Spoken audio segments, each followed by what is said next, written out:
which symbolizes the ring of Saturn. Funerals follow the same pagan-derived ritual when a sacred geometrical tomb is placed over a grave to embody and immortalize the spirit. Baptism is a ritual to submerge a child in holy water to symbolize the renewal of life, just as rain replenishes the earth. The Holy Grail filled with wine is a representation of the blood that comes from the birth canal during menstruation, not the blood of Christ. This ritual was taken over by the patriarchal society. Males could not give life as women do, so to symbolize a male giving life was to draw blood, which could only be done by injury. In ancient Egypt, the goddess Isis was the personification of wisdom. Pharaoh Akhenaten changed the worship to himself as he proclaimed himself Amun-Re, the sun god. The word Amen at the end of a prayer spawned from the praise given to Amun-Re. From there, the Hebrews left Egypt and traveled north into the Middle East, where they encountered the Canaanites, who worshipped the god of Saturn, El. The merging of these three gods became the name of the land today, which is known as Isis, Re, El, or Israel. 98% of Judaism is based around the worship of Saturn. And the sacred day of worship is Saturday. The worship practice on Sunday is originated from the Egyptians who worshipped the sun god.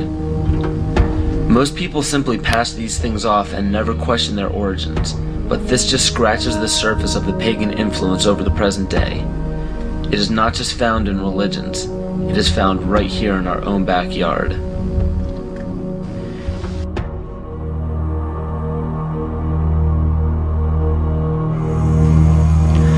On January 22, 1783, Congress ratified a contract stating that all bills of credit emitted, monies borrowed, and debts contracted by or under the authority of Congress before the assembling of the United States in pursuance of the present Confederation shall be deemed and considered a charge against the United States for payment and satisfaction whereof the United States and the public faith are hereby solemnly pledged. The party that the U.S. owed these loans to? King George. I hope this paints a picture for you of how Great Britain funded both sides of the Revolution. To this day, Great Britain collects taxes from the United States via the IRS. The IRS isn't even an agency of the United States government. If you don't believe me, look up IRS publication 6209. The FCC, CIA, FBI, and NASA were never part of the United States government. The U.S. government only holds shares of the stock in various agencies. Social Security numbers are also issued by the UN through the IMF. The Civil War, which lasted from 1861 to 1865, was also instigated by Amschel Rothschild to divide the United States and force it into debt with a central bank. The goal was to put the country of the U.S. back into the hands of Britain through huge loans taken out for munitions. To do this, it was crucial to put a controversial issue in limbo such as slavery. Knowing full well that the Declaration of Independence would create an uproar among southern states that depended heavily upon slave labor, it was signed in Philadelphia, Pennsylvania by 35 people, 33 of whom were Freemasons. John Brown was a Mason and a Rosicrucian who was brought to power by William Lloyd Garrison and Senator Charles Sumner, both descendants of the Illuminati bloodline. With the help of the New York Times, John Brown was built up to be a hero in the anti-slavery movement. Ulysses S. Grant, former president, was born Hiram S. Grant. This name was given to him by his father, Master Mason Jesse Root Grant. Jesse Root Grant worked for John Brown's father and then went on to work for E.A. Collins, one of the 13 Illuminati bloodlines. Ulysses S. Grant was brought to power rapidly with help from Collins. From April 1861 to May 1864, Grant went from the rank of private to commander-in-chief of the entire Union Army.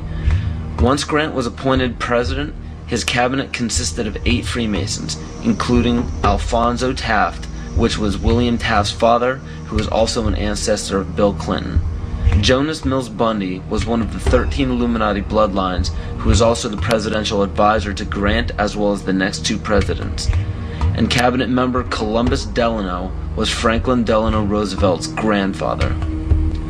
In November 21, 1933, President Franklin Roosevelt wrote, "The real truth of the matter is, as you and I know, that a financial element in the large centers has owned the government ever since the days of Andrew Jackson."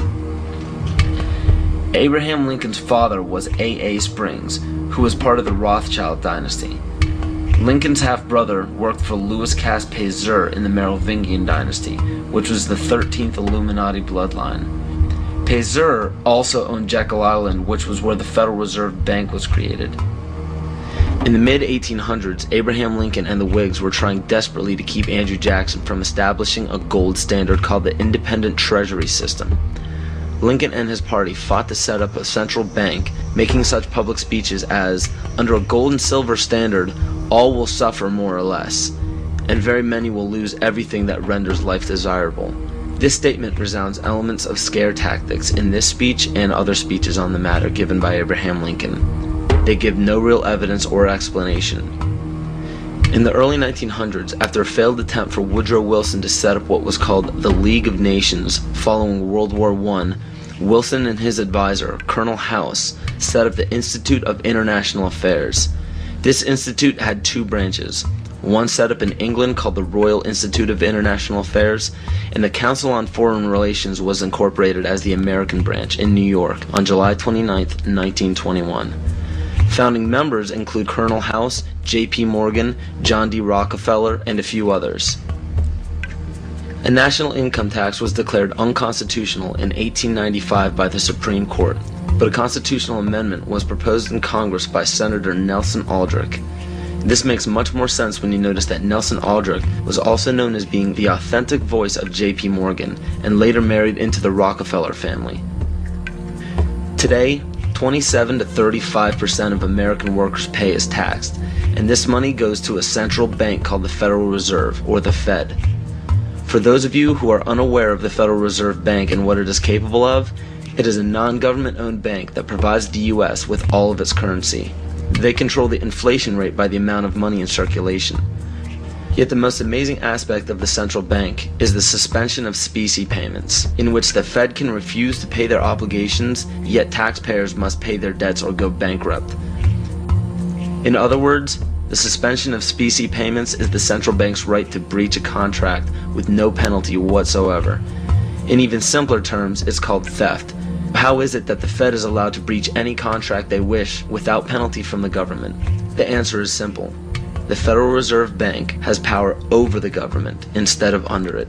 Carroll Quigley, Bill Clinton's mentor while at Georgetown University, wrote of central banks, "They want nothing less than to create a world system of financial control in private hands, able to dominate the political system of each country and the economy of the world as a whole, controlled in a feudalist fashion by the central banks of the world acting in concert, by secret agreements arrived at in frequent private meetings and conferences." It is important to note that nearly all of the founders of the Federal Reserve Bank were involved in the conception of the Council on Foreign Relations. Since 1934, when the Fed was established, almost every United States Secretary of State, all Secretaries of War or Defense since Henry L. Stimson, almost every head of CIA since Allen Dulles, nearly all presidential candidates, Dwight D. Eisenhower, JFK, Richard Nixon, and Bill Clinton were members of the CFR. George Bush Sr. was actually the CFR director from 1977 to 1979. Understand that all of these high-ranking government positions were lobbied into place by the organization set up by the international banking cartel. There are secret meetings held everywhere by many of the same members in the Trilateral Commission, the Bilderberg Group, the Club of Rome, the United Nations, and the two branches of the Institute of International Affairs. These groups make up what is known as the Round Table, developed by Cecil Rhodes.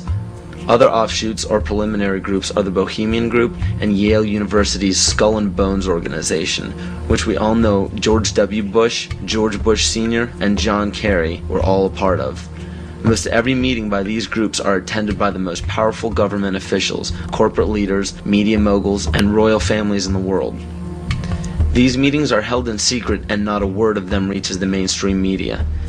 How is it that so many powerful people can attend meetings alongside the mainstream media and not a mention of it makes